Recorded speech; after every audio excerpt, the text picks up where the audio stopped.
سنے نہیں کہ آپ آہستہ بول دو کہ وہ سنے نہ پائے تو پھر یہ جواب نہیں ہوگا. اور جواب نہ دینے والا انہیں کہا اسلام کا جواب دینا کیا ہے واجب. جی ہاں جی تو اس کو اگر کوئی کہے کہ میرا سلام اللہ سے کہہ دینا ٹھیک ہے یاد رہا تو کہہ دوں گا اگر یاد رہا تو.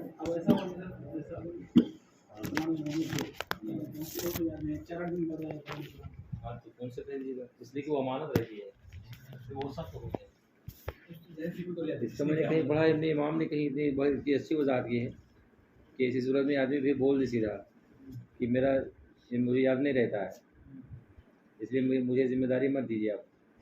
اور اگر وہ دے دے تو اس نے اخلاق یہی کہ یہ کہہ دے کہ بھائی اگر یاد رہا تو میں ضرور کہہ دوں گا. تو اس میں گنجائش ہے کہ اگر نہیں آپ کو یاد رہا تو ٹھیک ہے کوئی بات نہیں. اگر کہہ دیا تو ٹھیک ہے کہہ دوں گا تو اب اس پر واجب ہو گئے کہ وہ اس امانت کو پہنچا دے. جی جی ناصر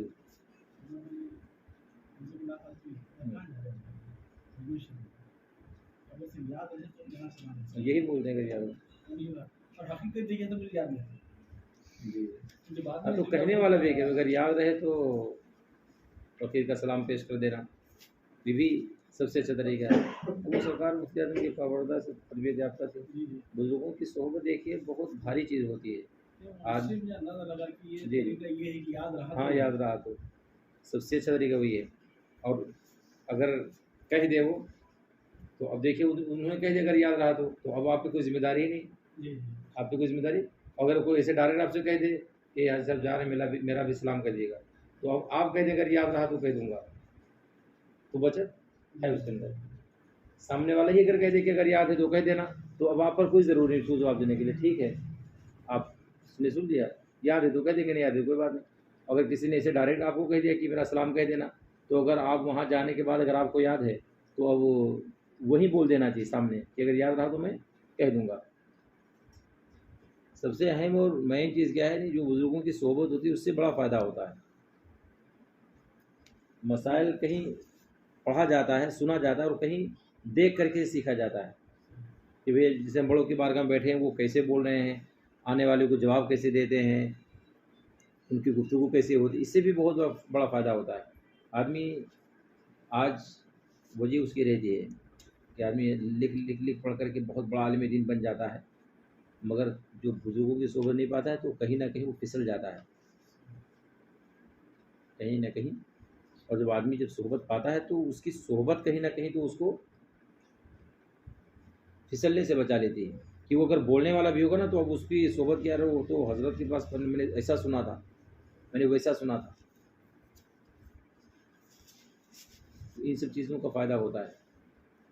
جیسے اس کی ایک مثال جیسے کہ اللہ تعالیٰ جنتی کو جنت میں بھیج دے گا ٹھیک ہے تو جنت میں سے فرمائے گا کہ میرے جنت میں کسی چیز کی کمی ہے تو کچھ لوگ کہہ دیتے ہیں کہ نہیں جنت میں اللہ پاک اپنے دیدار سے مشرف فرمائے گا. جنت میں اللہ پاک اپنے دیدار سے مشرف. تو اب جنت میں جہاں ہم نے کہہ دیا جنت میں تو یہ ایک محل ہو گیا وہ جگہ ہو گئی. میں کہہ دیا تو کیا ہو گئی جگہ. تو اب وہ ہے کہ محدود کر دیا ہم نے کیا کر دیا. اس لیے امام اہل سنت اعلیٰ فرماتے کہ یہ نہیں کہنا چاہیے جنت سے جنتیوں کو دیدار ہوگا. دیکھو میں سے کتنا فرق آیا. میں ہم نے کہہ دیا تو گویا کہ ہم نے اس کو محدود کر دیا جنت میں اور جنت سے جنت کے باہر نہیں. اور جو ہم نے کہہ دیا جنت سے تو اب جنت سے اللہ پاک کہاں ہے محدود نہیں ہے. اور جب میں کہہ دیں گے تو ایک حد ہو جائے گی. جیسے بولیں گے جیسے درس بار شریعت بدر رضا کے گھر میں ہے تو اب یہ محدود ہے جگہ ہے اس کے باہر نہیں ہے. جیسے یہ کہتے ہیں کہ جنت میں تو جنت کے باہر نہیں. حالانکہ اللہ پاک مکان سے کیا ہے پاک ہے. اللہ تعالیٰ مکان سے کیا ہے پاک ہے. تو دیکھیے نہیں کیسے احتیاط فرمائی کہ میں اور سے کے فرق سے. تو یہ سب جو بزرگان دین ہوتے ہیں بڑے بڑے علماء ہوتے ہیں ان کی صحبت کی برکتیں اللہ پاک عطا فرماتا ہے. دوسری چیز یہ کہ آدمی کتابوں کے ذریعے سے خالی جو درسیات کی کتابیں پڑھائی جاتی ہیں خالی اس کو پڑھ کر کے آدمی اگر جانے سوچے کہ انہیں ہم ہر چیز حاصل کر لیں گے تو اس سے بھی حاصل ہونے والی نہیں ہے جب تک کہ آدمی خارجی کتابوں کا مطالعہ نہیں کرے گا. جب تک کہ اس کے پاس تمام کو جواب نہیں دے پائے گا. یہی نبی کون صلی اللہ علیہ وسلم مالک و مختار ہیں، یہ ہم عقیدہ اہل سنت و جماعت ہے۔ اس کے ثبوت کے لیے اب ظاہر سی بات ہے کہ جو طلباء کتابیں پڑھتے ہیں درسیات کی، اگر سوچیں کہ ہم اس کی روشنی میں جب انہیں اس سے حل کر کے دے دیں گے تو بہت مشکل ہو جائے گا ان کے لیے، جب تک کہ وہ خارجی کتابوں کا مطالعہ نہیں کریں گے باہر۔ اور وہ بزرگوں کے فیضان کرم سے ہوتا ہے، پھر کہیں نہ کہیں ان کا فیضان، جس بزرگ سے آپ کا لگاؤ ہوگا ان کا فیضان کہیں نہ کہیں آپ پر جاری ہوتا ہے، اور وہ دستگیری بھی فرماتے ہیں۔ درود شریف پڑھ لیجیے، صلی اللہ علیہ نبی الامی وعلیہ صلی اللہ علیہ وسلم، صلاۃ و سلام علیہ رسول اللہ صلی اللہ تعالیٰ علیہ وسلم۔ فرماتے ہیں اور اتنا آہستہ کہا کہ وہ سن نہ سکا تو جواب ساقط نہ ہوا، یعنی جواب اس پر ابھی ہے، سننے والے پر جواب کیا ہے، جواب ختم نہ ہوا۔ اور اگر وہ بہرا ہے کیا ہے تو اس کے سامنے ہونٹ کو جنبش دے کہ اس کی سمجھ میں آ جائے کہ جواب دے دیا۔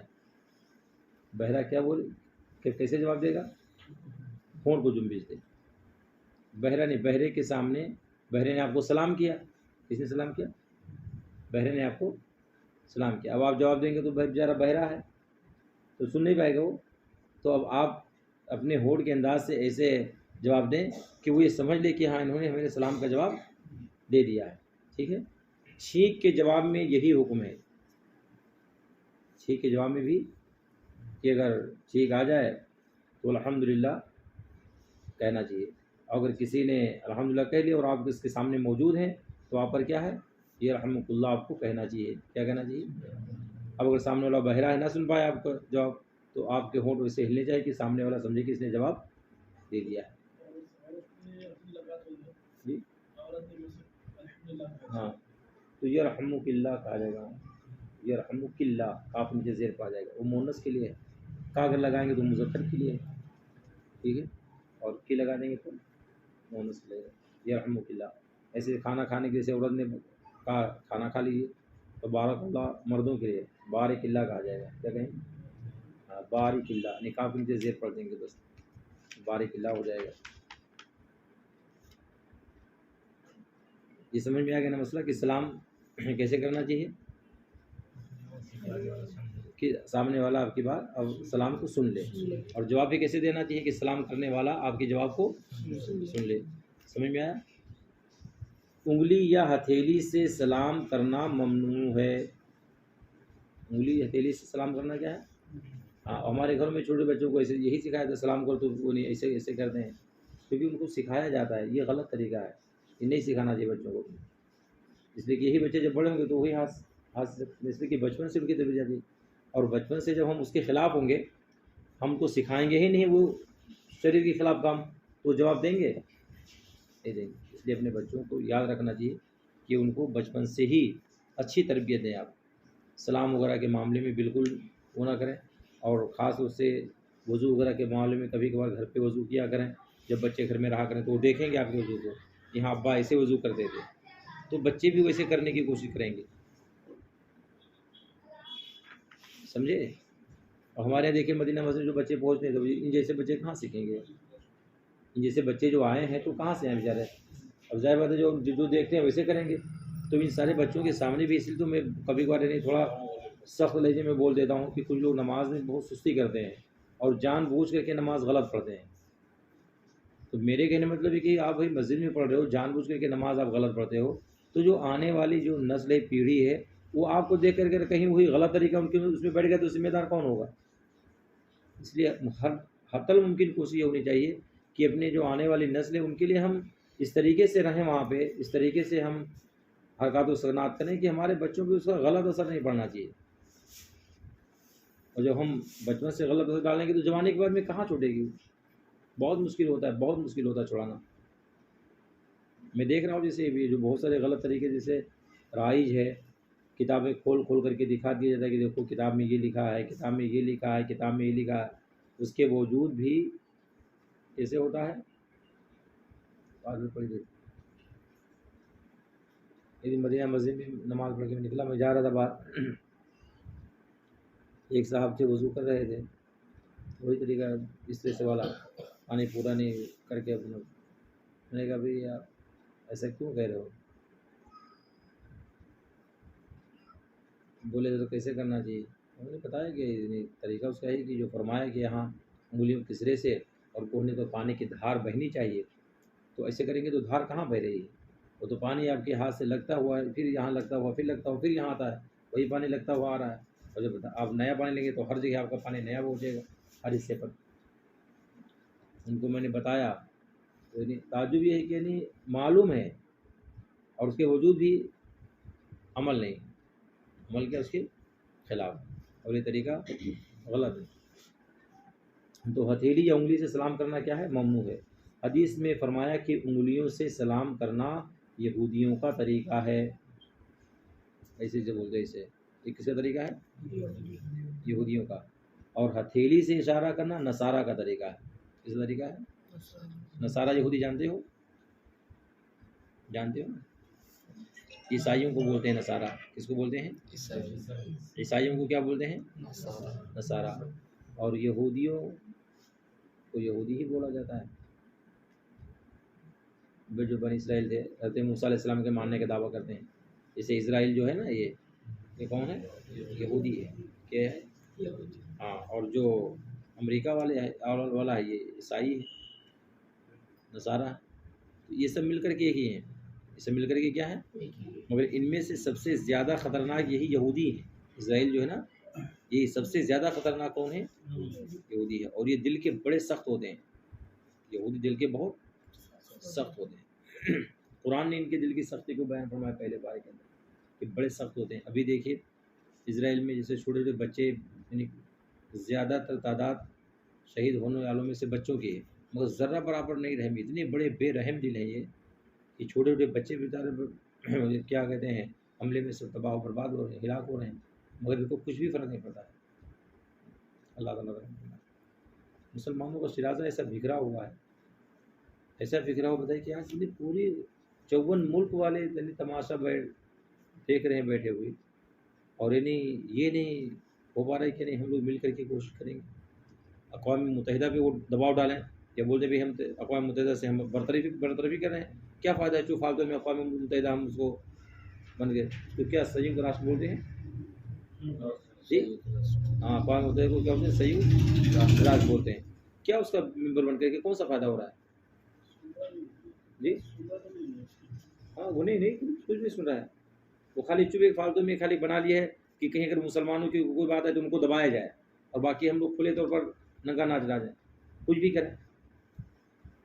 سب سے بڑا آتنکواد تو اسرائیل ہی ہے، دوسروں کو وہ آتنکوادی گھوشت کرتا ہے، اور اتنے مسلم ممالک مل کر کے اس کو آتنکواد نہیں گھوشت کر پا رہے ہیں کہ ہاں یہ آتنکواد یہ ہے کہ چھوٹے چھوٹے بچوں کو بھی، حالانکہ یہ دستور ہے اور اسلامی دستور ہے یہ، کہ جب اسلامی بھی جنگ ہوتی تھی تو کبھی ایسا نہیں ہوا کہ بچوں کو کہیں شہید کیا گیا ہو، بوڑھوں کو، عورتوں کو یعنی امان دیا جاتا تھا کہ انہیں نہیں چھیڑا جاتا تھا، یہ اسلامی قانون میں سے تھا جہاں کہیں بھی جنگ ہوتا تھا۔ اس لیے آپ نے دیکھا ہوگا کہ عورتوں کو نہیں مارتے تھے، بوڑھوں کو نہیں وہ لوگ چھیڑتے تھے، بچوں کو نہیں چھیڑتے تھے، مگر اس نے تو درندگی کی ساری حد کو پار کر دیا۔ اور آج ہمارے بچے ہیں، ابھی جو گیم بنایا ہے کون بنایا؟ سبھی اسرائیل کا ہے، خود وہ کھیل نہیں کھیلتا ہے مگر پوری دنیا کو برباد کرنے میں تلا ہوا ہے، خود نہیں کرتا ہے، خود نہیں کھیلتا ہے، اور ایسی ایسی چیزیں ایجاد کیا سب اسی کی بنائی ہوئی ہیں۔ اور ہمارے بچوں میں جوش میں سب کچھ کریں گے مگر ہوش میں رہ کر نہیں کریں گے، کہ ہم کو ہوش میں رہ کر کے کرنا چاہیے کہ کیا چیز ہم کو کرنا ہے۔ جوش میں آئیں گے تو سب بول دیں گے بیکارڈ کا بھی دیکھو، سب بیکارڈ خالی کہاں؟ سوشل میڈیا پہ بیکارڈ کہاں ہوگا؟ عملی جامہ نہیں ہوگا، کوئی پریکٹیکل نہیں ہوگا کہ ہم بیکارڈ کر رہے ہیں ان کا، ہم فلاں چیز نہیں کریں گے، فلاں چیز نہیں کریں گے، یہ حال ہے۔ تو یہ بہت سخت دل کے ہوتے ہیں یہودی، بہت ہاں۔ اور یہ اس زمانے میں نہیں، سرکار علیہ الصلوۃ والسلام کے زمانے کے بھی سب یہودی تھے، وہ بھی سب بہت بڑے سخت دل کے تھے سب۔ اوس و خزرج کا جو علاقہ تھا یہ سب یہودیوں کی بستیاں تھیں، مدینہ شریف میں۔ اوس و خزرج 2 علاقے تھے، یہ قبیلے تھے، بہت بڑی بڑی آبادی ان کی تھی، بہت سخت دل کے تھے۔ بتائیے 200 سال، کتنے سال؟ ایک دو سال نہیں کہتے، 200 سال سے آپس میں اگر یوں ہو گیا تو 200 سال ایسے رہا، اور وہ اللہ پاک نے ہدایت جس کو عطا فرمایا سرکار اعظم پیارے مصطفیٰ صلی اللہ علیہ وسلم کے ارشاد عالی شان پر لبیک جنہوں نے کہا وہ غلام مصطفیٰ میں داخل ہو گئے. پھر غلام مصطفیٰ میں داخل ہونے کے بعد میں تو نرم ہو گئے, ایسے نرم ہو گئے کہ پھر پوچھے نا ان کے لیے. اور اس سے پہلے بھی سب تاریخ میں ملتا ہے کہ بہت سخت دل ہوتے ہیں. تو انگلیوں سے سلام کرنا یہودیوں کا طریقہ ہے, اور ہتھیلی سے سلام کرنا اشارہ کرنا یہ نصارہ کا طریقہ ہے. کس کا طریقہ ہے؟ اور اہل سنت والجماعت ان دونوں کے خلاف ہے. نہ ہمارے ہاں اشارہ انگلیوں سے اشارہ کر کے سلام کریں گے, نہ ہتھیلی سے سلام کریں گے. یہ دونوں طریقے کیا ہیں؟ غلط. ہمارے یہاں زبان سے ہونا چاہیے. کس سے ہونا چاہیے؟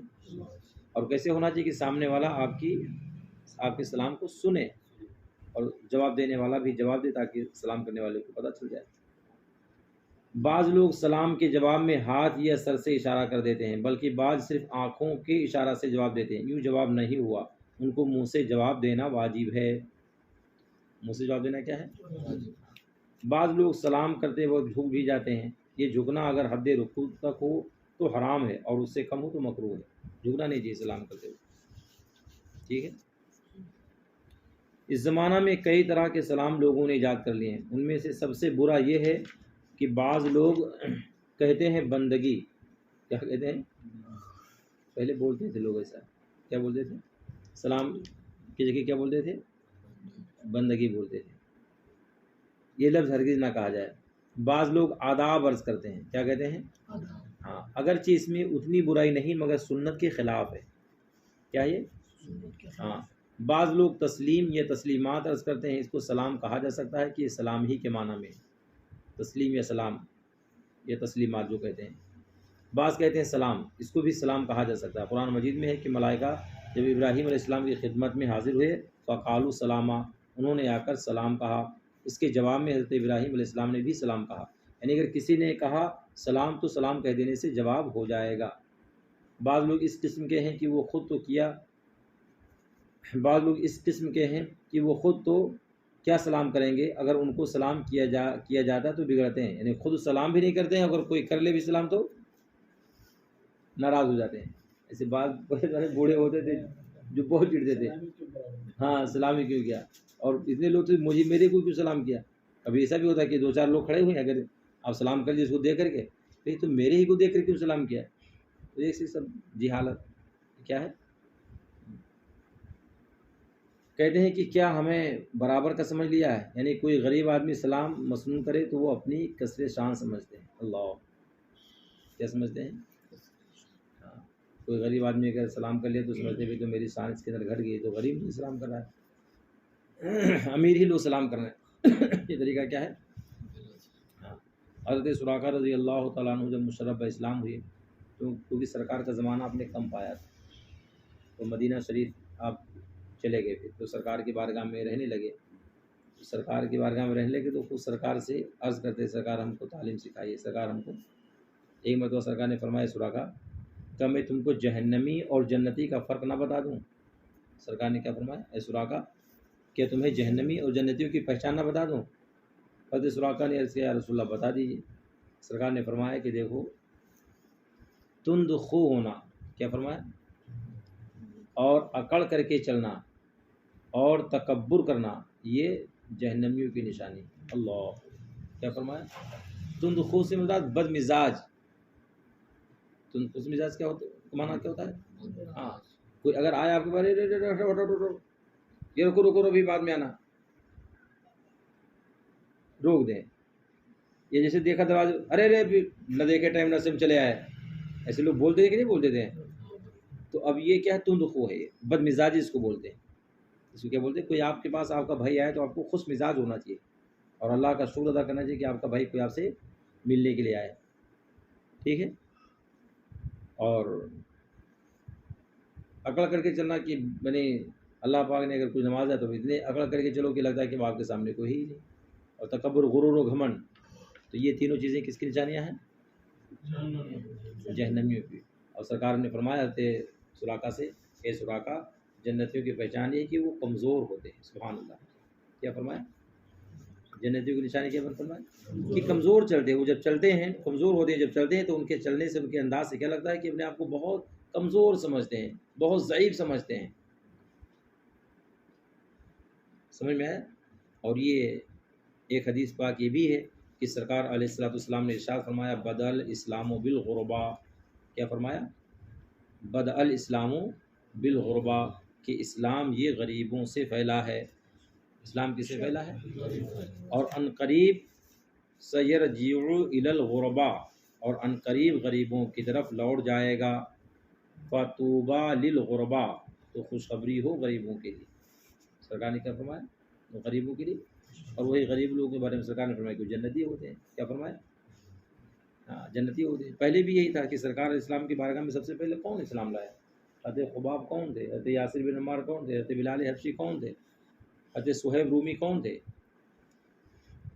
یہ جانساران صحابہ ہیں جنہوں نے اسلام قبول کیا، اور اسلام کے قبول کرنے کے بدلے میں بہت بڑی مصیبتیں جھیلی، مگر الحمدللہ انہوں نے جب یہ کہا کہ کیا تم پسند کرتے ہو، حضرت صہیب رومی سے کہا، حضرت یاسر بن عمار سے کہا، جب پھانسی کا پھندا اپنے گلے میں ڈال دیا، کفار و مشرکین نے کہا تم پسند کرتے ہو کہ اس جگہ تمہارے نبی کو لا کر کے لڑکایا جب معاذ اللہ استغفر اللہ، تو حضرت یاسر بن عمار عرض کرتے ہیں کہ نادان ہو، تمہیں پتہ ہے تم اتنی بڑی بات بول رہے ہو، میں اپنے نبی کے پیر میں ایک کانٹا چبھنا بھی نہیں پسند کرتا ہوں، اللہ، اور تم یہ کہتے ہو کہ نہیں پھانسی کی بات کرتے ہو، میں اپنے نبی کے پائے مبارک میں کانٹے کا چبھنا بھی نہیں پسند کرتا ہوں کہ یعنی میرے نبی کے سرکار کے پیر میں کوئی تکلیف ہو، میں ہر چیز برداشت کر لوں گا مگر میں اپنے نبی کی تکلیف برداشت ایسے بھی۔ تو جب کفار و مشرکین نے دیکھا تو انہوں نے کہا تھا مرتبہ کہ ہم یا رسول ہم آپ پر ایمان تو لے آئیں گے مگر یہ دیکھو سب ذلیل لوگ ہیں، قوم میں سب غریب لوگ ہیں، یہ ان کے سامنے ہم بیٹھیں گے آ کر کے، آپ ان کو باہر کر دیجیے، ہم آپ پر اسلام لے آئیں گے۔ اللہ، بڑے بڑے مالداروں نے کہا، تو سرکار نے ہمارے کیا فرمایا؟ نہیں، سرکار نے فرمایا نہیں، یہ نہیں ہوگا، یہ اس لیے کہ بدل اسلام بالغربا، اسلام غریبوں ہی سے پھیلا ہے اسلام، ہاں۔ اور پھر تم ان کو دور کہہ رہے ہو کہ جنہوں نے اپنے تن من جان کی بازی لگا کر کے انہوں نے اسلام قبول کیا، جن کے ذریعے سے اللہ تبارک و تعالیٰ نے اسلام کی ابتدا فرمائی، تم ان کو کہہ دو دور کر دیں، تو سرکار نے ارشاد فرمایا کل مومن اخوا، کیا فرمایا؟ سمجھایا ان کو کہ ایسا نہ سوچے یہ مسلمان ہیں، آپ اسلام قبول کر لو گے تو سارے مومن کے ہیں بھائی بہن، یہاں اونچ نیچ کا کوئی فرق ہی نہیں ہے، امیر و غریب کا کوئی فرق ہی نہیں ہے، سب آپس میں جب اسلام کے رسی میں بندھ گئے تو سب مسلمان ہو گئے، جب سب مسلمان ہو گئے تو ہر مسلمان ایک دوسرے کا کیا ہے؟ بھائی ہے۔ اب اللہ پاک نے کسی کو خوشحالی عطا فرمائی تو اللہ پاک نے کسی کو اس کے رتبے کے اعتبار سے زندگی گزارنے کے اسباب مہیا فرما دیے، تو یہ نہیں ہے کہ ہاں اس نے خود سے کر لیا، سب اللہ پاک کی جانب سے، مگر ہے تو تمہارے بھائی، انہیں برا آپ نہ سمجھو، برا آپ، بہت سارے لوگوں نے اسلام قبول کر لیا اور الحمدللہ وہ محبت انہوں نے دیا، جب سرکار نے فرما دیا کل مومن اخوا کہ مسلمان آپس میں بھائی بھائی ہیں، تو تاریخ بتا دی کہ صحابہ کرام کے آپس میں کتنی محبتیں تھیں، اتنی محبتیں تھیں کہ جو صحابہ مکہ المکرمہ سے ہجرت کر کے مدینہ المنورہ گئے تھے، ان کے پاس رہنے کا کوئی وہاں انتظام تھا؟ کوئی مکان ان کا تھا؟ کوئی گھر ان کا تھا؟ کوئی پراپرٹی ان کی تھی؟ کچھ نہیں تھی، یہاں تک کہ سب یعنی گھر بار چھوڑ کر کے چلے گئے تھے، تو مکہ مدینہ شریف کے جو صحابہ تھے الحمدللہ انہوں نے بڑی محبت رکھی، بہت محبت کا اظہار کیا انہوں نے، اور جو صحابہ چلے گئے تو ان کے لیے رہنے کا مکان ان کو دے دیا، ان کے لیے کھانے پینے کا انتظام کر دیا، جن کی 2 3 عورتیں تھیں انہوں نے ایک عورت کو اپنے طلاق دے دیا، اور عدت کے بعد میں سرکار سے فرمایا کہ رسول اللہ اب ان کے ساتھ اس کا نکاح کر دیا، سبحان اللہ، یہ انہوں نے اخلاق پیش کیا کہ یہ باہر کے ہمارے بھائی آئے ہوئے ہیں، یہ ہمارے وطن میں پہنچے ہیں، یہ بے وطن ہیں، ان کو مکان رہنے کے لیے دیا، یہ صحابہ کی شان، ان کے یہاں کوئی اونچ نیچ کا کوئی فرق نہیں تھا کہ ہاں یہ اونچا ہے نیچا ہے کیسے ہیں، الحمدللہ انہوں نے جو مذہب اسلام کی صحیح طور پہ تاریخ کو جو پیش کیا، آج مسلمانوں کو اس پر عمل کرنے کی ضرورت ہے، تو ہمارے یہاں یہ چیز نہیں ہونا چاہیے، نہیں ہوتی، پھر تو ہر ایک دوسرے کا درد مند ہوتا، غریب ہوتا تو اپنے حساب سے، مالدار ہوتا اپنے حساب سے، اور اس میں بھی حکمت ہے نا اللہ پاک کی، کسی کو اللہ پاک نے غربت دی تو اس میں بھی حکمت ہے، دولت دیا اللہ پاک نے کسی کو تو اس میں بھی حکمت ہے، اگر سب دولت مند ہی ہوتے تو کام نہیں چلتا تھا، اگر سب غریبی ہوتے تو کام نہیں چلتا تھا، اس میں بھی ہزارہ حکمتیں ہیں، اگر سب مالدار ہی ہوتے تو پھر کام کون کرتا؟ بولو، کام کون کرتا؟ سب سیٹ بن کر کے کرسی پہ بیٹھتے تو یہ سامان اٹھا کر کے لانا جانا کون کرتا؟ اس میں بھی ہزارہ حکمتیں ہیں کہ اللہ پاک نے کسی کو دولت مند بنایا اور اللہ پاک نے کسی کو غریب بنایا، تو اس کے اندر حکمتیں ہیں کہ دونوں کا معاملہ آپس میں ملا جلا رہے، تبھی کام چلے گا، تبھی ترقی کریں گے وہ. ٹھیک ہے. بعض لوگ اس قسم کے ہیں کہ وہ خود تو سلام کریں گے نہیں، اگر ان کو سلام کیا جاتا ہے تو بگڑتے ہیں، کہتے ہیں کہ کیا ہمیں برابر کا سمجھ لیا، یعنی کوئی غریب آدمی سلام مسنون کرے تو وہ اپنی کثرت شان سمجھتے ہیں. اور بعض یہ چاہتے ہیں کہ انہیں آداب عرض کہا جائے یا جھک کر کے ہاتھ سے اشارہ کیا جائے، اور بعض یہاں تک بے باک ہیں کہ یہ کہتے ہیں کہ کیا ہمیں دھننا جولاہا مقرر کر رکھا ہے. اللہ تعالیٰ ان کو ہدایت دے اور ان کی آنکھ کھولے، ان کی آنکھیں کھولے. یہ دھننا و جولاہا یہ سب نچلی ذات ہیں جو یہ کپڑے کا کاروبار وہ جو بنتے ہیں نا، کپڑا جو بنتے ہیں ان کو انصاری، جو اپنے آپ کو جو انصاری کہلاتے ہیں وہ سب انہی میں ہیں. یہاں ان کو کیا نہیں وہ بولا جاتا، منصوری بولا جاتا، پنجاری بولا جاتا، اس میں آتے ہیں وہ دھننا بھی اس میں آتے ہیں. پنجاری میں دھننا آتے ہیں جو یہ گادی گرا جو بناتے ہیں، یہ ذاتی ہوتی ہے. ہمارے یہاں ان کو بہنا بولتے ہیں. اور جولاہا یہ جو کپڑے کا کاروبار، کپڑا جو بنے کا کام کرتے ہیں، جو لوم وغیرہ لگا کر کے کپڑے بنتے ہیں، ان کو کہا جاتا ہے. تو یہ جو مالدار ہوتے ہیں کہ ان کو سلام کیا جائے تو اپنے آپ کو اتنا حقیق سمجھتے ہیں کہ ہم کو فلاں ذات سے موصول کر دیا. معاذ اللہ، یہ طریقہ غلط ہے. کسی کے نام کے ساتھ علیہ السلام کہنا یا انبیاء و ملائکہ علیہ السلام کے ساتھ خاص ہے. علیہ السلام کس کے ساتھ خاص ہے؟ انبیاء اور فرشتوں کے ساتھ. کس کے ساتھ؟ ہاں، اس کے علاوہ اور کسی کو ہم علیہ السلام نہیں کہہ سکتے. یہ شیعہ لوگ رافضی حضرت امام حسین کو بولتے ہیں امام حسین علیہ السلام، حضرت علی کو بھی بولتے ہیں، حضرت امام حسن کو بھی بولتے ہیں. نہیں بولنا چاہیے، اس لیے کہ علیہ السلام کا لفظ ہے یہ انبیاء اور رسولوں کے ساتھ اور فرشتوں کے ساتھ خاص ہے. کس کے ساتھ خاص ہے؟ اور ان کے علاوہ باقی کو ہم نہیں بول سکتے.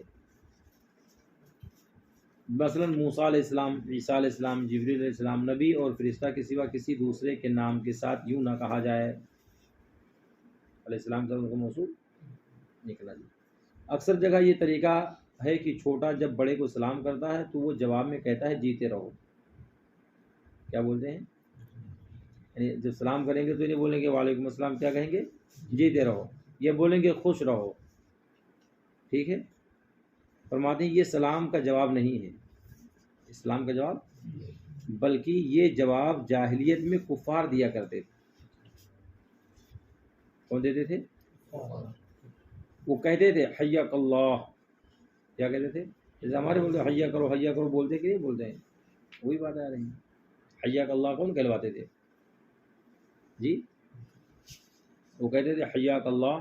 اسلام نے یہ بتایا کہ جواب میں وعلیکم السلام کہا جائے، حیاک اللہ نہیں کہا جائے. حیاک اللہ تو جو حیا کہتے ہیں حیا دو صحیح ہے جی؟ صحیح ہوگا تو بولیں گے ویسے. حیا جو بولتے ہیں بچوں کو حیا دو وہ صحیح ہے؟ نہیں صحیح ہے. یہ سب کفار بلواتے تھے اپنے بچوں کو حیاک اللہ. کیا بلواتے تھے؟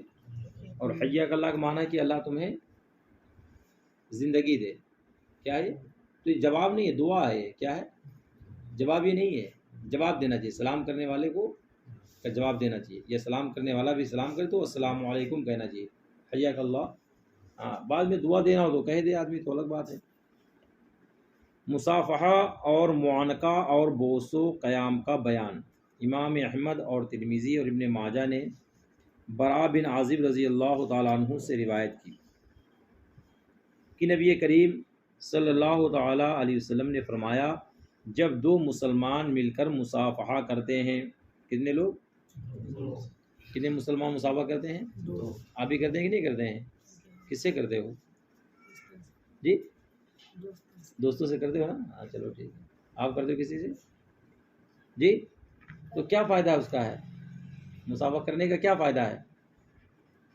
تو فرماتے ہیں کہ جب دو مسلمان مصافحہ مل کر کرتے ہیں تو جدا ہونے سے پہلے ہی ان کی مغفرت ہو جاتی ہے. سبحان اللہ.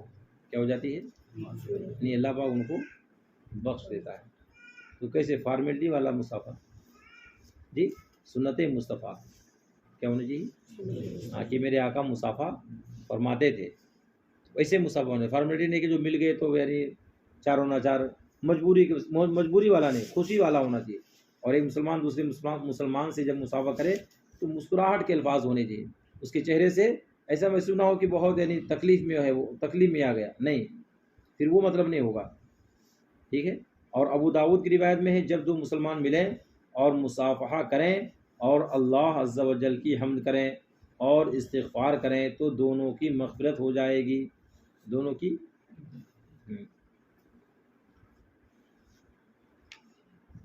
بہقی نے شعب الایمان میں برا بن عازب رضی اللہ تعالیٰ عنہ سے روایت کی کہ رسول اللہ صلی اللہ تعالیٰ علیہ وسلم نے فرمایا جو شخص دوپہر سے پہلے 4 رکعتیں نماز چاشت پڑھے، کتنی رکعتیں؟ تو گویا اس نے شب قدر میں پڑھی. کس میں پڑھی؟ جو ثواب شب قدر میں پڑھنے کا ملے گا وہ 4 رکعت نماز چاشت جو ناشتے کے وقت پڑھی جاتی ہے. کون پڑھی جاتی ہے؟ ہاں اشراق، نماز اشراق پڑھی جاتی ہے. فجر کی نماز پڑھ کر کے آپ وہیں بیٹھے رہیں، سورج بلند ہو جائے، 20 منٹ طلوع ہونے کے بعد ہو جائے تو آپ وہیں پڑھیں 2 رکعت، وہ نماز اشراق ہے. کون سی نماز ہے وہ؟ نماز. اور پھر اس کے بعد میں جو ناشتے کا ٹائم ہوتا ہے دوپہر سے پہلے اگر آپ پڑھیں 4 رکعت تو وہ نماز چاشت ہے. کون سی نماز ہے وہ؟ نماز چاشت ہے. بڑی فضیلت اس کی ہے. اگر کسی نے نماز چاشت پڑھی تو سرکار فرماتی ہے کہ گویا کہ اس نے شب قدر میں پڑھی.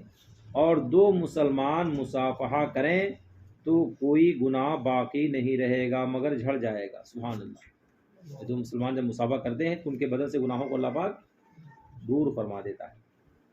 ٹھیک ہے. صحیح بخاری میں قتادہ رضی اللہ تعالیٰ عنہ سے روایت ہے، کہتے ہیں میں نے انس رضی اللہ تعالیٰ عنہ سے پوچھا. کس سے پوچھا؟ حضرت انس رضی اللہ تعالیٰ عنہ. صحابہ میں سب سے چھوٹے کون تھے؟ حضرت انس. کون تھے؟ سب سے چھوٹے. 10 سال یا 11 سال سرکار کی بارگاہ میں آپ رہے، بچپن سے لے کر کے. کتنے سال تک رہے؟ ہاں سرکار کی بارگاہ میں. اب وضو وغیرہ کا پانی بھی سرکار کی بارگاہ میں پیش کرتے تھے. صحابہ میں سب سے کم عمر آپ تھے. فرماتے ہیں کہ حضرت قتادہ کہتے ہیں کہ میں نے حضرت انس سے پوچھا کہ کیا اصحاب رسول اللہ صلی اللہ علیہ وسلم میں مصافحہ کا دستور تھا، یعنی کیا صحابہ بھی آپس میں مصافحہ کرتے تھے؟ تو فرماتے ہیں کہ ہاں. سبحان اللہ. تو وہ ہے کہ صحابہ کی سنت بھی مصافحہ کرنا کیا ہے؟ صحابہ کی سنت.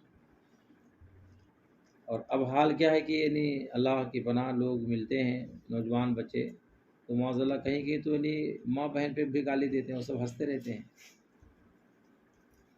یعنی ماں بہن کی گالی بھی بکتے ہیں اور ہنستے رہتے ہیں لوگ. تو کیا یعنی کیوں ہے؟ ملاقات ہوگی تو سلام دعا نہیں کریں گے، سیدھا وہ گالی گلوچ سے بات. کیسے بات شروع کریں گے؟ گالی گلوچ سے. بتائیے یہ کوئی طریقہ ہے؟ جی یہ کوئی طریقہ مسلمانوں کا ہے کہ جب آپ سے ملاقات ہو تو سلام کرنا چاہیے، مصافحہ کرنا چاہیے. کتنی فضیلت ہے. جب 2 مسلمان مصافحہ کرتے ہیں تو جدا ہونے سے پہلے اللہ پاک ان کی مغفرت فرما دیتا ہے، ان کے گناہوں کو اللہ پاک معاف فرما دیتا ہے. اور حضرت انس فرماتے ہیں کہ صحابہ کا دستور تھا، صحابہ میں یہ رائج تھا کہ وہ ایک دوسرے سے مصافحہ کرتے تھے. امام مالک نے عطا خراسانی سے روایت کی کہ رسول اللہ صلی اللہ تعالیٰ علیہ وسلم نے فرمایا آپس میں مصافحہ کرو، دل کی کپٹ جاتی رہے گی. کیا جاتی رہے گی؟ دل میں جو قدورت ہے وہ مصافحہ کے ذریعے اللہ پاک دور فرما دے گا. اور باہم ہدیہ کرو. باہم سے مراد ایک دوسرے کو ہدیہ کرو کا مطلب کیا ہے؟ تحفہ پیش کیا کرو. کیا پیش کرا کرو؟ ہاں جیسے جب برتھ ڈے ہوتا ہے نا، جنم دن، تو اس میں کیا کرنا چاہیے؟ تحفہ دینا چاہیے. کہتے ہیں میرے دوست کی آج پیدائش کا دن ہے، یوم پیدائش ہے، یوم پیدائش کہیے. ٹھیک ہے. جشن ولادت کہہ لیجئے، جنم دن کہہ لیجیے. برتھ ڈے تو بہت بھونڈا لفظ ہے، وہ سب اسرائیلیوں کا ہے. وہ دیکھنے میں بھی نہیں، بہت برا. مجھے تو بہت برا جب کوئی برتھ ڈے کہتا ہے، بہت برا لگتا ہے.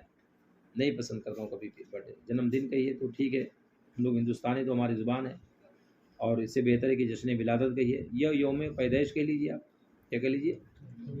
ہاں. تو اس وقت میں کیا کرنا چاہیے؟ کیک کو لا کر کے نہیں، چلو کیک لا کر کے اس کو کاٹیں، یہ کریں وہ کریں، یہ سب طریقہ اچھا نہیں ہے. بہتر طریقہ ہے کہ آپ شیرینی منگوائیں اور کم سے کم اس بچے کی عمر کے درازگی کے لیے آپ دعا کر دیں. سب سے طریقہ کیا ہے؟ عمر کے درازگی کے لیے دعا کریں، اور یہ دعا کریں کہ مولا ان کے عمر میں برکتیں عطا فرما اور ان کو تمام پریشانیوں سے اللہ پاک نجات عطا فرما، خوشحال زندگی ان کی بنا دے. یہ دعا کریں آپ. بلا کر کے کیک کاٹ کر کے پھر اس کے بعد میں غیروں کا طریقہ اپنا کر کے اسے کیا فائدہ ہوگا؟ مگر کبھی کبھار سننے میں آتا ہے کہ نہیں بڑے بڑے حضرات بھی کرتے ہیں، اللہ تعالیٰ معاف فرمائے، بڑے بڑے علماء بھی کرتے ہیں اس طریقے سے، تو بہت افسوس ہوتا ہے پھر سن کر کے. ایک تو سوشل میڈیا کا زمانہ ہے کہ لوگ کریں گے پھر ادھر ڈال دیں گے سوشل میڈیا پہ کیا اب وہ دیکھ کر کے. اب جن کو مان لیجیے کبھی کبھار ہم لوگ منع کرتے ہیں، تو نوجوان بچے جو ہمارے دیکھتے ہیں تو حضرت منع کرتے ہیں تو فلاں حضرت ہے دیکھو انہوں نے برتھ ڈے کیا، تو کیا سارا کرا دھرا سب بیکار ہو جاتا ہے. جتنی محنت کیجیے وہ سب کیا ہو جاتا ہے. مگر ہم سے ان کو نہیں سروکار ہے. میں آپ کو بھی بولتا ہوں اور الحمدللہ میں بھی عمل کرتا ہوں، کسی عالم کا عمل یہ ہمارے لیے شریعت نہیں ہے. کوئی بھی ہو، کسی عالم کا عمل ہمارے لیے شریعت رسول پاک صلی اللہ علیہ وسلم کی زندگی ہے، صحابہ کی زندگی ہے. انہوں نے جو کیا وہ ہمارے لیے کیا ہے؟ بلا شبہ کیا ہے؟ شریعت. ٹھیک ہے. تو یہ یوم پیدائش وغیرہ بھی سب کرنا چاہیے کہ نہیں کرنا چاہیے؟ جی، یوم پیدائش جب آئے تو پیدائش کے دن میں سب کرنا چاہیے. جو لوگ عام طور سے خرافات کرتے ہیں، خرافات نہیں کرنا چاہیے. صحیح معنوں میں شیرنی وغیرہ منگوا کر کے ان کے نام دعا کرنی چاہیے، برکت کی دعا کرنی چاہیے. سمجھ میں آیا؟ سرکار کیا فرماتے ہیں کہ آپس میں مصافحہ کرو تاکہ دل میں جو قدورت ہے، نفرت ہے، وہ ختم ہو جائے گی. اور دوسری چیز سرکار نے فرمایا کہ باہم ہدیہ کرو. تو میں اس کو یہ سمجھا رہا تھا کہ بھئی نہیں کسی موقع سے تو کم سے کم یوم پیدائش کے موقع ہی سے کر دیا کرو. نہیں کچھ زیادہ تو ایک قلم ہی لے جا کر کے دے دیا کرو، لکھنے پڑھنے والا ہے. یعنی اس کے علاوہ تو کچھ بھی چھوٹا سامان ہی لے جا کر کے دے دیا کرو. اس سے کیا ہوتی ہے؟ آپس میں محبت بڑھتی ہے. کیا بڑھتی ہے؟ ہاں. اور عداوت نکل جائے گی. جب آپس میں دوسرے کو ہدیہ پیش کرو گے، تحفہ پیش کرو گے، تو کیا ہوگا؟ جو دشمنی رہتی ہے نا آپس میں، وہ دشمنی ختم ہو جائے گی. اس کو اللہ پاک محبت میں تبدیل فرما دے گا. ٹھیک ہے. امام احمد نے انس رضی اللہ تعالیٰ عنہ سے روایت کی کہ رسول اللہ صلی اللہ تعالیٰ علیہ وسلم نے فرمایا، جب دو مسلمانوں نے ملاقات کی اور ایک نے دوسرے کا ہاتھ پکڑ لیا، ایک نے ہاتھ پکڑ لیا مطلب کیا ہے؟ مصافحہ کر لیا. کیا کر لیا؟ تو اللہ تعالیٰ کے ذمے میں یہ حق ہے کہ ان کی دعا کو حاضر کر دے، ان کی دعا کو، اور ہاتھ جدا نہ ہونے پائے کہ ان کی مغفرت ہو جائے گی. سبحان اللہ. اور جو لوگ جمع ہو کر اللہ تعالیٰ کا ذکر کرتے ہیں، آپ لوگ نوری محفل کرتے ہیں کہ نہیں کرتے ہیں؟ آواز سے بولیے. 7ویں شب کرتے ہیں کہ نہیں کرتے ہیں؟ 14ویں شب کرتے ہیں کہ نہیں کرتے ہیں؟ کوئی ثبوت ہے کیوں کرتے ہو؟ کوئی ثبوت ہے؟ دیکھو سرکار فرماتے ہیں، کیا فرماتے ہیں؟ جو لوگ جمع ہو کر کے اللہ تعالیٰ کا ذکر کرتے ہیں، جو لوگ اکٹھا ہو کر، جمع سمرات اکٹھا ہو کر محفل ہوتی ہے، پھر محفل ہونے کے بعد میں اللہ پاک کا ذکر ہوتا ہے. اس لیے جب بھی محفل ہوا کرے تو کہاں سے شروع کریں گے؟ جی، حمد سے شروع کریں گے. کس سے شروع کریں گے؟ سب سے پہلے اللہ تعالیٰ کی حمد ہو، اور اس کے بعد پیارے مصطفیٰ صلی اللہ تعالیٰ علیہ وسلم کی شان میں نعت شریف پڑھی جائیں. تو حمد الہی سے شروع ہونی چاہیے. کہاں سے ہونی چاہیے شروع؟ حمد الہی سے. اور محفل میں جمع ہو کر کے کیا ہوتا ہے؟ یہی ہوتا ہے کہ اللہ پاک کا ذکر ہوتا ہے، پیارے مصطفیٰ کا ذکر ہوتا ہے، اپنے بزرگوں کا ذکر ہوتا ہے. تو سرکار فرماتے ہیں کہ جو لوگ جمع ہو کر اللہ تعالیٰ کا ذکر کرتے ہیں اور سوائے رضائے الہی کے ان کا کوئی مقصد نہیں، تو آسمان سے ندا دینے والا ندا دیتا ہے کہ کھڑے ہو جاؤ. آسمان سے پکارنے والا ایک، آسمان سے کوئی پکارتا، دنیا کا آدمی کوئی پکارتا کیا؟ ٹھیک، فرشتے پکارتے. اللہ تعالیٰ اس فرشتے کو متعین فرماتا ہے کہ جو لوگ محفل میں جمع ہو کر اللہ اس کے رسول کا ذکر کرتے ہیں، اللہ اور اس کے رسول کو راضی کرنے کے لیے، خوش کرنے کے لیے، تو اللہ پاک ایک فرشتے کو فرماتا ہے کہ تو کھڑا ہو جا، تو جا اور اعلان کر دے محفل والوں سے کہ محفل والوں کھڑے ہو جاؤ، تمہاری مغفرت ہو گئی ہے، تمہارے گناہوں کو نیکیوں سے بدل دیا گیا ہے. سبحان اللہ. کتنی برکت اس کی. جی بولیے، برکت اس کی ہے کہ نہیں ہے؟ محفلوں کے کرنے کی برکت ہے کہ نہیں ہے برکت کہ نہیں ہے؟ تو حاضر ہونا چاہیے کہ نہیں ہونا چاہیے؟ جی ہونا چاہیے کہ نہیں ہونا چاہیے؟ ہاں حاضر ہونا چاہیے، اللہ پاک اس کی برکت عطا فرماتا ہے۔ تو نوری محفل کا ثبوت ملا کہ نہیں ملا آپ لوگوں کو؟ جی کوئی پوچھے تو اس کا جواب دے لیں گے کہ نہیں؟ بھائی کوئی پوچھے کہ بھائی نوری محفل کا ثواب کہاں، نوری محفل کا کہاں لکھا ہے کہ نوری محفل کرو، کہاں لکھا ہے کہ 7ویں شب کرو، کہاں لکھا ہے کہ 8ویں شب کرو، کہاں لکھا ہے کہ 14ویں شب کرو؟ تو اس کا کوئی جواب آپ کے پاس ہوگا کہ نہیں ہوگا؟ کوئی ثبوت ہوگا کہ نہیں ہوگا؟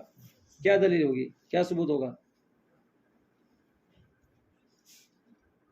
کیا جواب دو گے بھائی؟ کوئی اگر پوچھے بھی کہاں سے جائز ہے یہ جو محفل کرے، تو کوئی جواب دیں گے کہ نہیں دیں گے؟ بولو۔ چلو میں ہی سائل ہوں بھائی، آپ لوگ کیوں کر دیں نوری محفل؟ جواب دیجیے۔ نہیں سمجھ نہیں پا رہے کیا لوگ؟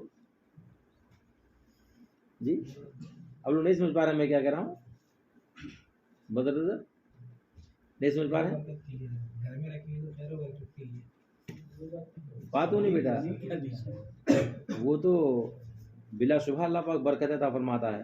یہاں تک کہ سرکار نے ہمارے فرمایا کہ بھی اللہ پاک تو نہیں کھڑے ہو جائیں گے نا، محفل ختم ہوئی کھڑے ہو گئے تو کھڑے ہوتے برابر اللہ پاک سب کے گناہوں کو بخش دیتا ہے۔ اور فرماتے ہیں سرکار کی جو گناہ ہوں گے نا تو اللہ پاک ان کو نیکیوں سے بدل دیتا ہے، ان کو نیکیوں سے، اس کی بڑی فضیلت ہے۔ تو ظاہر بات ہے کہ جہاں نیکیوں گناہوں کو نیکیوں سے بدل دے اللہ پاک، کھڑے ہونے سے پہلے مغفرت ہو جائے، تو وہاں کتنی برکتیں ہوں گی کون اندازہ لگا سکتا ہے؟ مگر یہاں ہم یہ سمجھانا چاہتے ہیں کہ جسے کبھی کوئی سوال کر دیتا ہے بھائی جو تم لوگ نوری محفل کرتے ہو اس کا کہاں سے کوئی ثبوت ہے اس کا کہیں سے؟ تو یہ حدیث شریف ہے، اس کو امام احمد نے روایت کیا۔ کس نے روایت کیا ہے؟ حضرت انس سے بیان کیا۔ کس سے بیان کیا ہے؟ جس میں سرکار یہ فرماتے ہیں کہ جب لوگ جمع ہو کر اکٹھا ہو کر ایک ساتھ میں بیٹھ کر کے اللہ کا ذکر کرتے ہیں اور اللہ تعالیٰ کو خوش کرنے کے لیے، تو آسمان سے ایک ندا دینے والا ندا دیتا ہے کہ کھڑے ہو جاؤ، اللہ تعالیٰ نے تم سب کی مغفرت فرما دی اور تمہارے گناہوں کو نیکیوں میں۔ تو یہ حدیث شریف میں ہے کہ جمع ہو کر کے محفل کرنے کی یہ فضیلت ہے، جمع ہو کر کے یہ ثبوت ہے۔ رسول اللہ صلی اللہ تعالیٰ علیہ وسلم نے فرمایا، مسلمان جب اپنے مسلمان بھائی سے ملے اور ہاتھ پکڑے تو ان دونوں کے گناہ ایسے گرتے ہیں جیسے تیز آندھی کے دن میں خشک درخت کے پتے گرتے ہیں۔ سبحان اللہ۔ جب تیز آندھی ہو اور جھاڑ جب سوکھ جاتا ہے تو پتے اس کے سب کمزور ہو جاتے ہیں، تھوڑی بھی ہوا چلتی ہے تو بالکل سب، اور جب بڑی آندھی آتی ہے تو بالکل کچھ بھی نہیں رہتا، سب جھڑ جاتے ہیں۔ تو سرکار فرماتے ہیں کہ جیسے جب دو مسلمان بھائی آپس میں ملتے ہیں، مصافحہ کرتے ہیں، تو ان کے گناہ ایسے ہی جھڑ جاتے ہیں جیسے درخت کے پتے جھڑ جاتے ہیں۔ فرماتے ہیں جیسے تیز آندھی کے دن میں خشک درخت کے پتے، اور ان کے گناہ بخش دیے جاتے ہیں اگرچہ سمندر کی جھاگ کے برابر ہوں۔ سبحان اللہ۔ سمندر کی جھاگ جانتے ہیں؟ سمندر میں جھاگ کتنا معلوم کسی کو؟ جھاگ جانتے کہ نہیں جانتے ہیں؟ جی اور جب ایک موجیں جب آپس میں لہریں جب ٹکراتی ہیں تو اسے دیکھیں نا، جیسے یہ صابن وغیرہ جیسے جب بیکٹ میں ڈال کر کے ہلائے تو اوپر کیا نکلتا ہے؟ اس کو فیس بولتے ہیں۔ ہاں فیس۔ تو جب سمندر کی لہریں ٹکراتی ہیں ایک دوسرے سے تو اس کا جو فیس ہوتا ہے اس کو جھاگ بولتے ہیں۔ کیا بولتے ہیں؟ تو وہ دیکھیے، کوئی پتہ لگا سکتا ہے کہ کتنی جھاگ ہیں، کتنا فیس ہوتا ہے؟ بڑی بڑی لہریں جب موجیں ٹکراتی ہیں تو کتنا فیس آتا ہوگا؟ تو سرکار فرماتے ہیں کہ اگر کسی کے یعنی سمندر کے فیس کے برابر اگر کسی کے گناہ ہوں تو اللہ پاک انہیں بھی بخش دیتا ہے۔ یہ مصافحہ کرنے کی فضیلت ہے۔ فرماتے ہیں رسول اللہ صلی اللہ علیہ وسلم نے فرمایا کہ جو مسلمان اپنے بھائی سے مصافحہ کرے اور کسی کے دل میں دوسرے سے عداوت نہ ہو تو ہاتھ جدا ہونے سے پہلے اللہ تعالیٰ دونوں کے گزشتہ گناہوں کو بخش دے گا، گزشتہ گناہوں کو۔ اور جو شخص اپنے بھائی کی طرف نظر محبت سے دیکھے، سبحان اللہ، اپنے بھائی کی طرف کیسے دیکھے؟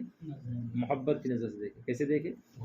ہاں، اس کے دل یا سینے میں عداوت نہ ہو تو نگاہ لوٹنے سے پہلے دونوں کے گزشتہ گناہ بخش دیے جاتے ہیں۔ سبحان اللہ۔ یعنی جیسے نظر محبت کی نظر ڈالا تھا اور بھی نظر ادھر ادھر نہیں ہوئی کہ اللہ پاک اس سے پہلے دونوں کے گناہوں کو بخش دیتا ہے۔ تو نظر ڈالنا چاہیے کہ نہیں ڈالنا چاہیے؟ جی ڈالنا چاہیے نا۔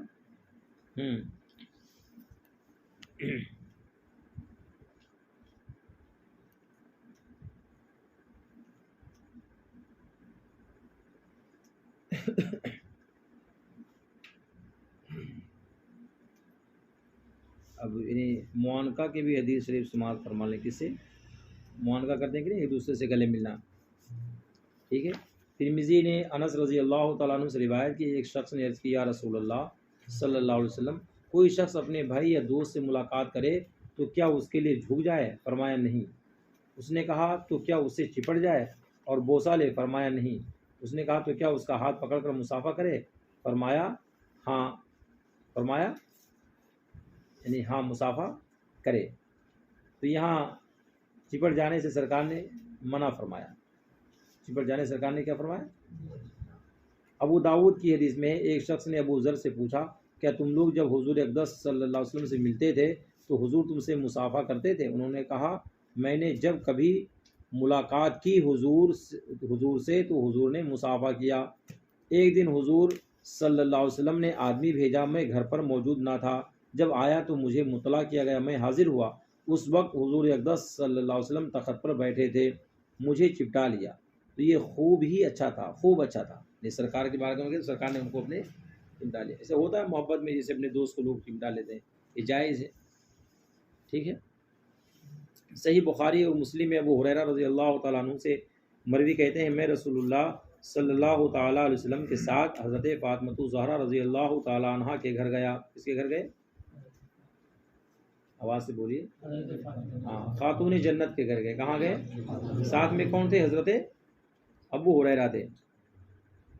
کہتے ہیں کہ حضور اقدس صلی اللہ تعالیٰ علیہ وسلم نے حضرت حسن رضی اللہ تعالیٰ عنہ کو دریافت کیا کہ وہ یہاں ہیں۔ تھوڑی دیر بعد وہ دوڑتے ہوئے آئے اور رسول اکرم صلی اللہ علیہ وسلم نے انہیں گلے لگایا اور وہ بھی چپڑ گئے۔ پھر فرمایا اے اللہ، میں اسے محبوب رکھتا ہوں، تو بھی اسے محبوب رکھ اور اسے محبوب بنا لے جو اسے محبوب رکھے۔ سبحان اللہ، نے خود ان کے لیے دعا کیا اور جو امام حسن سے محبت کرے گا اس کے لیے بھی سرکار نے دعا فرمایا۔ مگر یہاں اہم چیز یہ ہے کہ جب سرکار کی بارگاہ میں حضرت حسن آئے تو سرکار نے انہیں سینے سے چمٹا لی اپنی، یہ محبت کی نشانی ہے۔ امام احمد نے یہ اعلیٰ رضی اللہ تعالیٰ عنہ سے روایت کی، کہتے ہیں حضرت حسن و حسین رضی اللہ تعالیٰ عنہ دوڑ کر رسول اللہ صلی اللہ علیہ وسلم کی خدمت میں آئے، حضور نے انہیں چپٹا لیا اور فرمایا اولاد بخل اور بزدلی کا سبب ہوتی ہے۔ اولاد کیا ہوتی ہے؟ بخل اور یعنی بخیل ہونے کا اور بزدلی ہونے کا سبب ہوتی ہے۔ کہ جس کو اولاد نہیں ہوتی ہے وہ کیا ہوتا ہے؟ بخیل ہوتا ہے۔ کیا ہوتا ہے؟ اور جن کے یہاں بچیاں نہیں ہوتی ہیں ان کو بھی فرمائے گا کہ بخیل ہوتے ہیں۔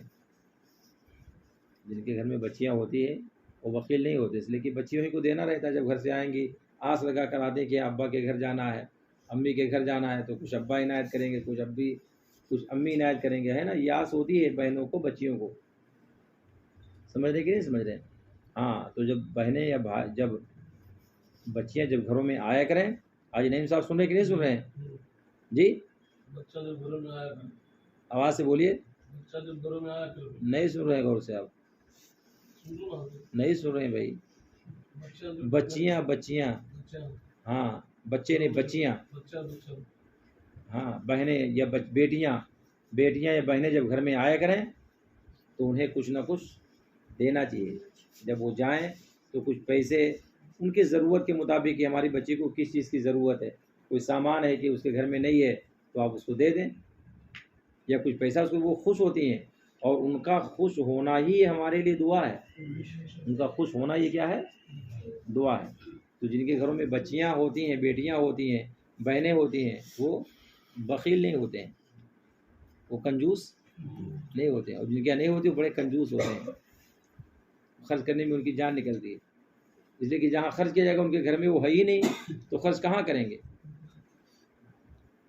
سرکار کیا فرماتے ہیں کہ جن کے گھر میں اولاد نہیں ہوتی ہے تو اب بھی اندازہ لگا کے دیکھ لو، بڑے بخیل وہی ہوتے ہیں۔ ہمارے یہاں ایک آدمی ہے، حج بھی کر کے آیا ہے، بہت پیسہ اس کے پاس ہے، زمین بھی اچھی خاصی اس کے پاس ہے، اور اس کے پاس اتنا پیسہ ہے کہ بینک میں تو جمع کر کے رکھا ہے، مگر کبھی میں تو جانتا ہوں کہ کبھی 1 روپیہ بھی زکوٰۃ نہیں نکالتا ہوں۔ باقی خیرات کیا کرے گا؟ کچھ بھی نہیں۔ حال یہ ہے کہ اس کے بیوی بھی نہیں ہے، اکیلے خالی ہے، اکیلے ہے، اور خالی ادھر کبھی ان کے گھر پہ، کبھی ان کے گھر پہ، کبھی یہاں، ایسے وہ کھانے پہ کام چلاتا ہے بندہ، اور یہ اسے توفیق نہیں ہوتی کہ ہم راہ خدا میں کچھ خرچ کریں۔ اللہ، یعنی بخیلی والی مثال دیا ہوں کہ ایسے لوگ بھی ہوتے ہیں، اور یہ حقیقت ہے، جب اولاد نہیں تو یہ بخالت ہے کہ نہیں بخالت ہے؟ ہونا تو یہ چاہیے کہ بھائی وہ دولت کس لیے رکھا ہے، نہ اس کی اولاد ہے، نہ اس کی کوئی گھر والی ہے، نہ اس کے باپ، نہ اس کی ماں، کوئی بھی نہیں ہے. بھائی ہیں تو بھائیوں سے الگ ہے وہ اپنا، بھائیوں کے تو بچے کچے سب کچھ ہیں، مگر ان کے بچوں کو 1 روپیہ بھی نہیں دیتا ہے. یہ حال اس کا ہے بندے کا. تو آپ سوچے کہ جو سرکار نے فرمایا کہ جس کی اولاد نہیں ہوتی ہے وہ بخیل ہوتا ہے اور بزدل بھی ہوتا ہے. کیا ہوتا ہے؟ بزدل بھی ہوتا ہے. بزدل کا معنی جی ڈرپوک جس کو بولتے ہیں، کہ ڈر و خوف سمایا رہتا ہے کہ کسی کے مقابلے کو بھی کھڑے نہیں ہو سکتے ہیں. ترمذی نے ام المومنین عائشہ صدیقہ رضی اللہ تعالی عنہا سے روایت کی کہ زید بن حارثہ رضی اللہ تعالیٰ عنہ یہ وہ صحابی رسول ہیں جن کا نام قرآن مجید میں آیا ہے. کون ہے زید بن حارثہ؟ صحابی رسول ہیں. کون ہیں؟ اور کیسے صحابی رسول ہیں کہ ان کا نام صراحت کے ساتھ قرآن مجید میں آیا ہے.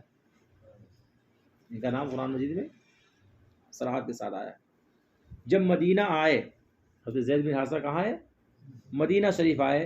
حضور اقدس صلی اللہ علیہ وسلم میرے مکان میں تشریف فرما تھے. یہ کون کہتی ہیں؟ ام المومنین کہتی ہیں. کون کہتی ہیں؟ حضرت عائشہ صدیقہ رضی اللہ تعالیٰ عنہ فرماتی کہ حضرت زید بن حارثہ جب آئے تو سرکار ہمارے مکان میں تشریف فرما تھے. انہوں نے آ کر دروازہ کھٹکھٹایا. حضور کپڑا گھسیٹتے ہوئے برہنہ یعنی بغیر چادر اوڑھے ہوئے چل دیے.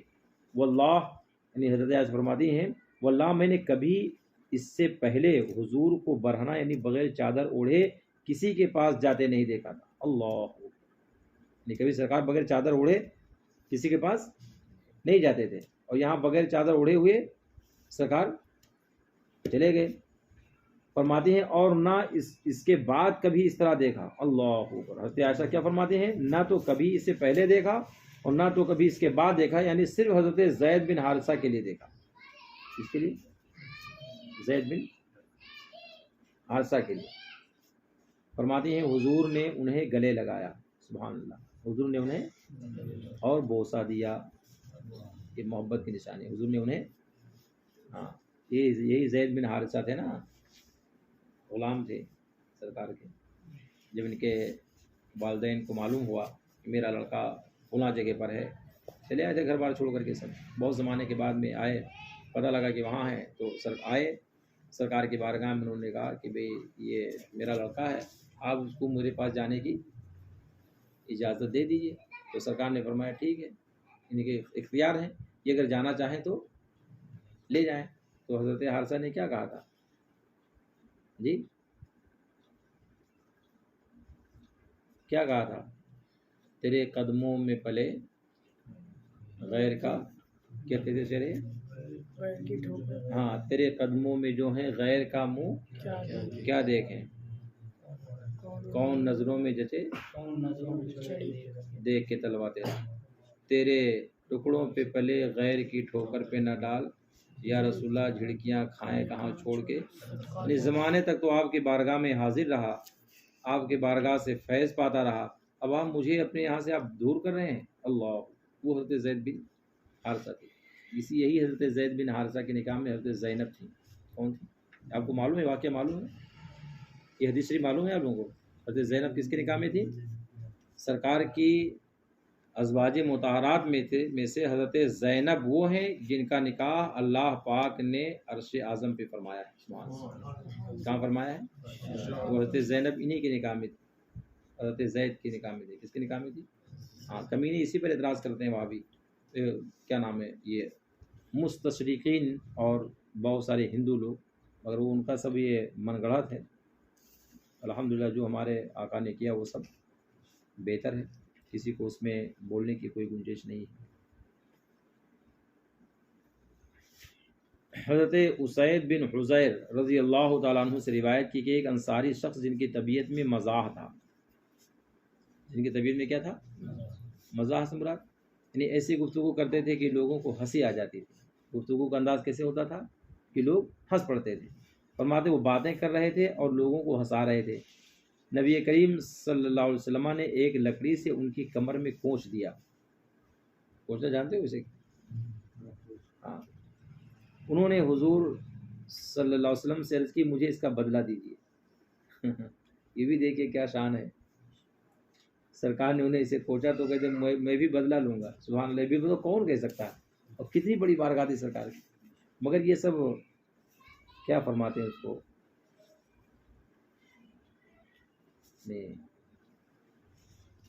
شان کریمی تھی. اور یہ غلامی ناز کہ یہ غلام اپنے آپ کو سرکار کے سامنے کیا سمجھتے ہیں, بہت یعنی سرکار کی بارگاہ کہاں, اور پھر کہاں یہ غلام. سرکار نے اگر کوچ دیا تو کہتے ہیں کہ میں اس کا بدلہ لوں گا, کون کہہ سکتا ہے. سرکار نے فرمایا بدلہ لے لو. سبحان اللہ. کیا فرمایا, کیا کہا ان سے, بدلہ لے لو. انہوں نے کہا کہ حضور قمیض پہنے ہوئے ہیں, میرے بدن پر قمیض نہیں. اللہ. کیا کہا, یا رسول اللہ آپ نے جب مجھے کچوگا لگایا تھا تو میرے بدن پہ قمیض نہیں تھے, اور آپ قمیض پہنے ہوئے ہیں, یعنی آپ قمیض اتاریں گے تب بدلہ لوں گا. اللہ. کیا فرمایا, کہ آپ قمیض اتاریں گے تب بدلہ لوں گا. حضور اقدس صلی اللہ تعالیٰ علیہ وسلم نے قمیص ہٹا دی. سبحان اللہ. سرکار نے اپنے کرتا شریف کو ہٹا دیا. جیسے سرکار کا کرتا شریف ہٹانا تھا, وہ سرکار سے آ کر کے چپٹ گئے. کہتے اسید بن حضیر سرکار سے آ کر چپٹ گئے اور پہلو کو بوسہ دیا, اس حصے کو سرکار کے بوسہ دینے لگے, اور یہ کہا کہ یا رسول اللہ میرا مقصد یہی تھا, بدلہ لینا مقصود نہیں تھا, آپ کے جسم پاک سے اپنے جسم کو ٹچ کرنا مقصود تھا. سبحان اللہ. دیکھو کیسے کیسے صحابہ بدلہ لینے کی بھلائی نہیں. دیکھیں شان کے بدلہ لینے کا مقصد کیا تھا کہ میں آپ سے بدلہ کیسے لے سکتا ہوں, مگر خواہش یہ تھی کہ ویسے تو جسم پاک سے ہٹا ہوا تو کردہ دیکھیں گے نہیں, ویسے تو جسم پاک سے کردہ ہٹا ہوا نہیں دیکھیں گے, مگر جب ہم اس انداز سے پیش آئیں گے تو سرکار, اب اسی یہ بھی پتہ چلا کہ سرکار نے جو ہمارے مساوات فرمایا تھا, عدل انصاف جو قائم فرمایا تھا, کوئی ہوتا تو وہ چڑ جاتا, مجھ سے بدلہ لے گا, مجھ سے بدلہ لے گا. مگر سرکار کی شان کریمی دیکھیے کہ سرکار نے فرمایا ٹھیک ہے بدلہ لے لو. انہوں نے کہا کہ قمیص میرے بدن پہ نہیں, سرکار نے کہا ٹھیک ہے قمیص اتار دیتا ہوں. سرکار نے اپنے کرتا شریف کو ہٹا بھی دیا. یہ کون کر سکتا ہے آج کے زمانے میں؟ اگر دیکھیے تھوڑا بہت اگر ہو جائے تو لوگ وہ ہو جاتے ہیں, مجھے ایسا کہہ دیا, مجھے ویسا بول دیا. یہ سب وہاں نہیں تھا, اور وہاں بھی رسول کائنات کی بارگاہ میں سبحان اللہ کیا شان تھی آقا کریم صلی اللہ علیہ وسلم. تو اسے سمجھ کے آئے گا کہ نہیں, اپنے دوست کو یا اپنے لڑکے کو یا اپنے بھائی کو اگر کوئی چمٹا لے از روئے محبت, ٹھیک ہے, تو وہ کیا ہے, جائز ہے. اسی سے معانقہ بھی, اسی سے. ابو داؤد اور بیہقی نے عامر شعبی سے مرسلاً روایت کی کہ نبی کریم صلی اللہ تعالیٰ علیہ وسلم نے جعفر بن ابی طالب رضی اللہ تعالیٰ عنہ کا استقبال کیا. کس کا استقبال کیا؟ آواز سے بولیے. یہ کون تھے؟ آواز سے بولیے. حضرت علی کے بھائی تھے. کون تھے؟ اور سرکار کے ہمارے کون تھے؟ بھائی تھے. سرکار کے ہمارے کون تھے؟ چچا زاد بھائی. حضرت جعفر سرکار کے کون تھے؟ ہاں, انہیں کا نام جعفر طیار بھی ہے. کیا ہے لقب؟ جعفر طیار.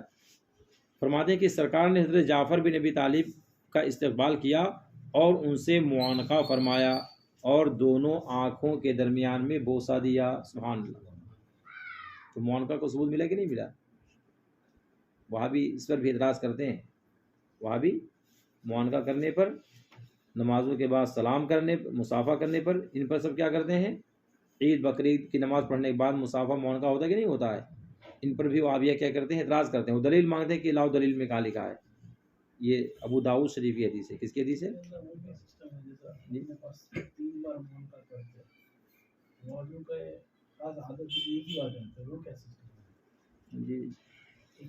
جی 3 بار جو کہ کرنے سے محبت میں اضافہ ہوتا ہے. جی, اور کیونکہ سینہ جو ہوتا ہے اس میں گلے لگانے مطلب ہوتا ہے کہ 2 طرف گلا ہوتا ہے نا, ادھر ہوتا ہے ادھر ہوتا ہے.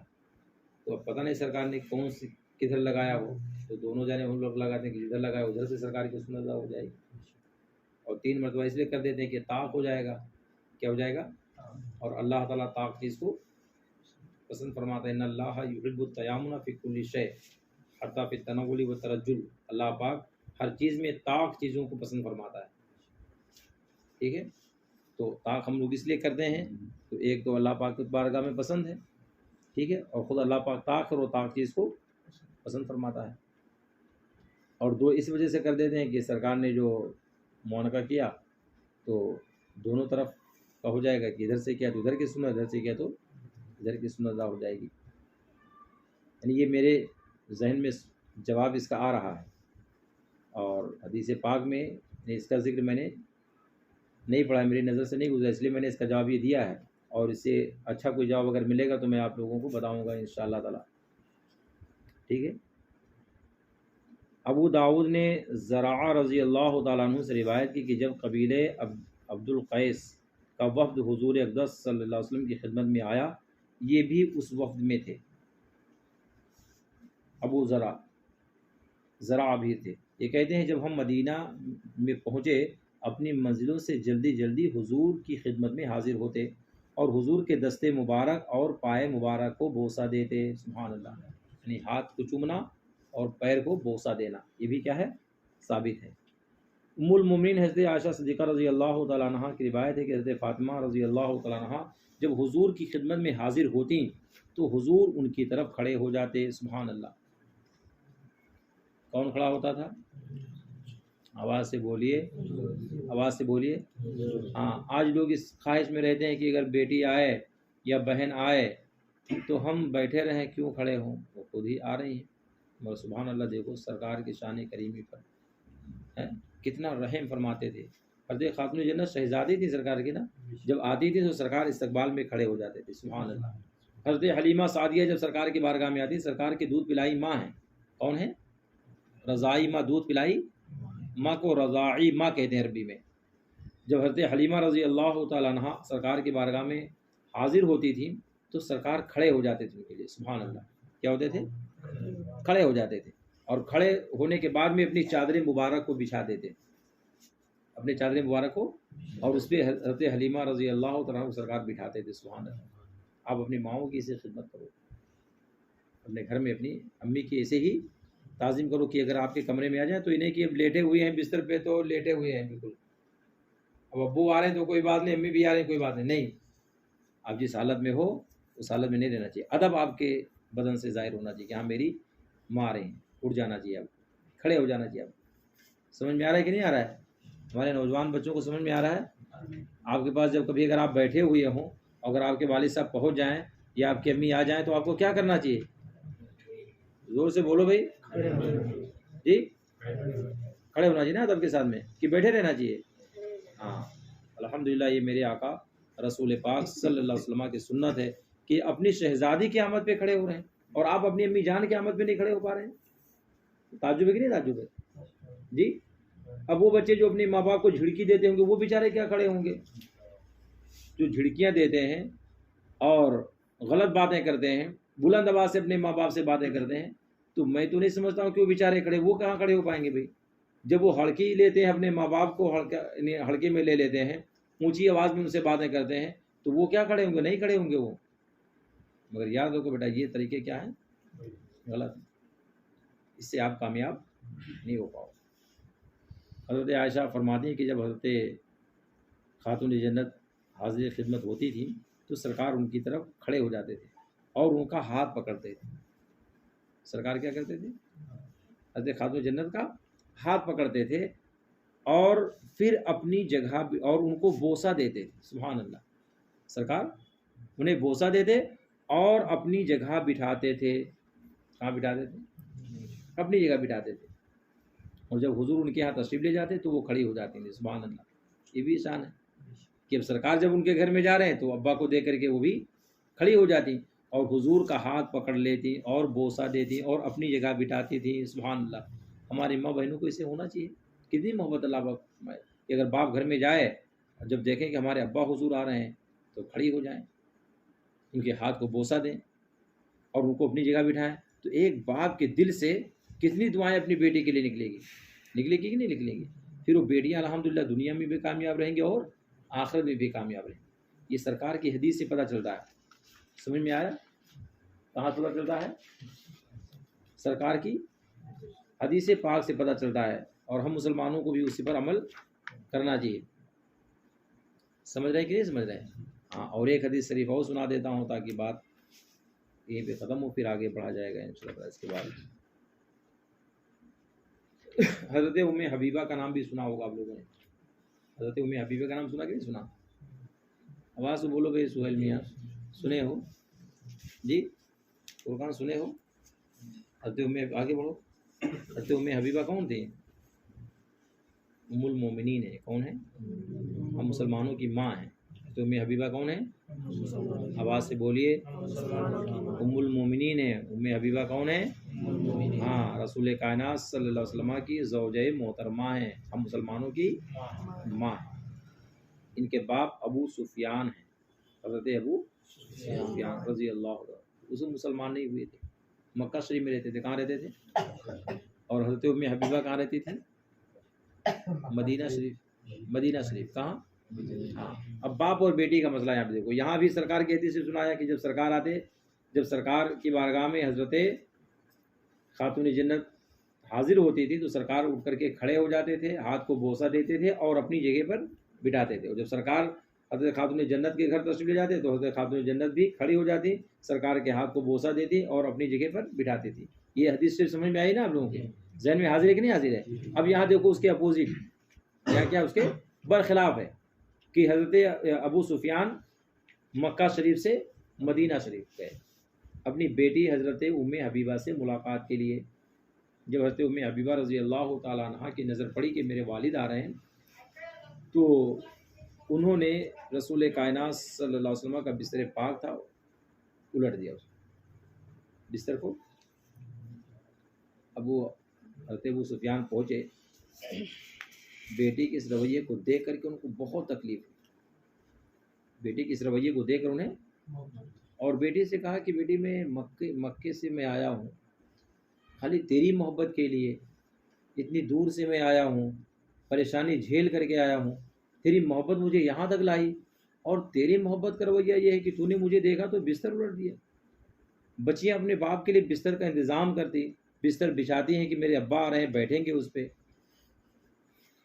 اور آپ نے مجھے دیکھتے ہوئے بستر کو الٹ دیا، پلٹ دیا بستر کو. آخر وجہ کیا ہے؟ کیا میں اس بستر کے لائق نہیں ہوں؟ یہ بستر میرے لائق نہیں ہے؟ میں اس بستر کے لائق نہیں ہوں، یہ بستر میرے؟ تو حضرت ام حبیبہ نے بڑا پیارا جواب دیا. مسلمانوں، حضرت ام حبیبہ فرماتی ہیں کہ یہ میرے نبی کا پاک بستر ہے اور آپ اس بستر کے لائق نہیں ہو. باپ ہو میرے الگ ہے، میں آپ کی شہزادی ہوئی اپنی جگہ پر، مگر یہ نبی پاک و پاک بستر ہے جس کے لائق تم نہیں ہو. اللہ اکبر. آپ سوچئے یہ خاتون جنت کا عمل کیا تھا کہ سرکار کو دیکھتی تھی تو کھڑی ہو جاتی تھی، سرکار کے ہاتھ کو چومتی تھی اور بستر پر جہاں بیٹھتی تھی وہاں سرکار کو اپنے بیٹھنے کی جگہ بٹھاتی تھی. اور ام حبیبہ نے کیا کیا کہ دیکھا اپنے والد کو تو بستر الٹ دیا، اور جب انہوں نے سوال کیا تو جواب بھی ایسا کھڑا دیا کہ ان کے دانت کھٹے ہو گئے، ان کی تو حالت خراب ہو گئی. وجہ کیا تھی؟ کہ وہ دائر اسلام میں داخل نہیں ہوئے تھے. وہ دائر اسلام میں داخل، ہاں، ابو سفیان اس وقت اسلام نہیں لائے تھے.